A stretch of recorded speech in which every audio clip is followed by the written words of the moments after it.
on ne va pas se cacher derrière notre petit doigt. Le locatif attire de moins en moins, des rendements souvent de 4-5% à peine, c'est pas énorme, tout le rendement brut de 4-5%.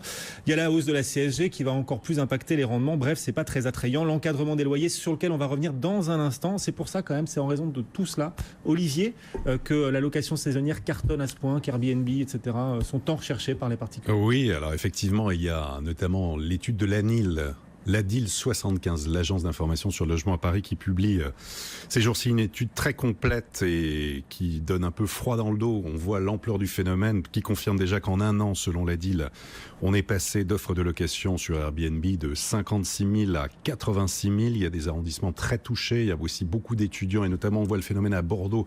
Le journal 20 minutes a fait une enquête. Des étudiants ne trouvent même plus de logement actuellement à Bordeaux, ont beaucoup de difficultés à cause de ce phénomène. En tout cas, à Paris, location touristique pour le loueur, c'est une affaire d'argent, complément de revenus, mais beaucoup de multipropriétaires misent sur leur investissement pour réaliser de très beaux profits. On va le voir concrètement. La rentabilité, elle est bien supérieure à la location traditionnelle, effectivement, Guillaume.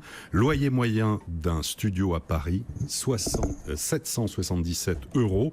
Oui. Et pour 30 nuits sur Airbnb, c'est 1935 €, c'est-à-dire plus du double. 2 pièces à Paris, 997 € en location traditionnelle, 2445 € pour 30 nuits sur Airbnb. 3 pièces, on passe de 1500 à 4003, un P4 de 2250 à 7006. Alors l'étude... 3 fois plus rentable donc pour les grandes surfaces, Alors, Airbnb, oui, Abritel, les locations saisonnières. Et ça explique aussi le glissement des prix à Paris, parce que les gens sont prêts à payer plus, parce qu'ils savent que ça va tourner et qu'ils vont avoir un rendement supérieur.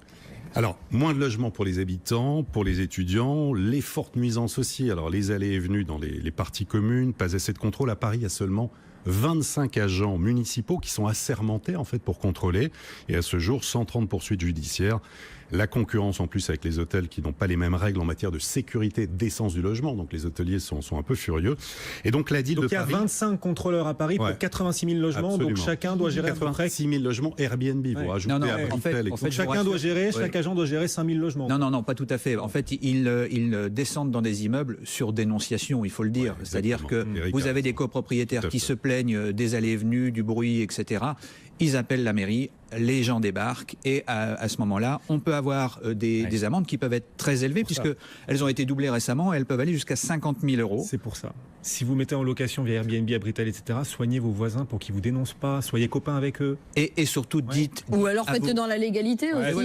Il y a d'autres conseils du même genre. Dites à vos clients de faire attention parce qu'il faut signaler aussi que certains clients font la fête, il y a beaucoup de bruit dans les parties communes et forcément, au bout d'un moment, ça indispose. Choisissez des personnes âgées pour locataires, en plus ça paye plus cher. Oui, Olivier? Alors donc parmi les propositions justement que fait l'agence d'information sur le logement à Paris, alors il y en a plusieurs, on ne va pas toutes les citer, mais réduire tout d'abord la durée de location exonérée d'autorisation préalable. Aujourd'hui, c'est 120 jours par an. L'ADIL préconise de baisser à 90 jours comme à Londres, voire même passer à 60 jours.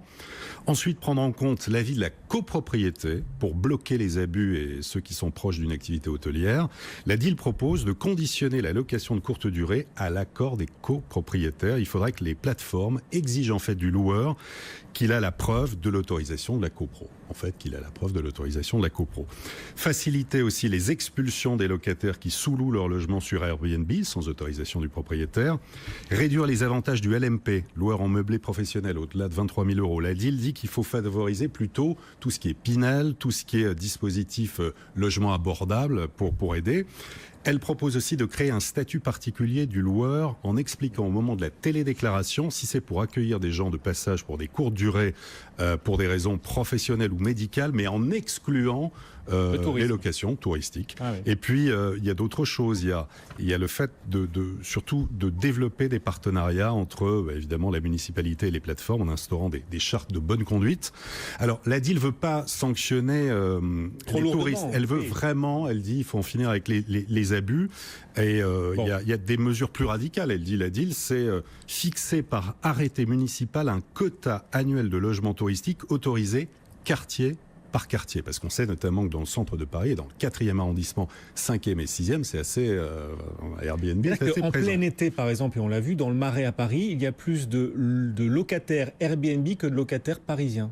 C'est hallucinant dans le Marais, ce qui fait monter du coup le prix des loyers et rend Paris encore plus inaccessible. Effectivement. Bon.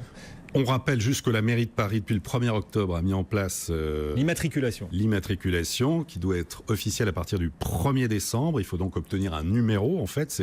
Elle essaye d'avoir, et l'idée de la ville, c'est évidemment de dissuader les multipropriétaires qui louent aux touristes et font une activité commerciale. Est-ce que la meilleure façon de dissuader un peu les investisseurs de mettre en location sur Airbnb, etc., c'est pas de redonner du peps, redonner de l'attrait à la location traditionnelle?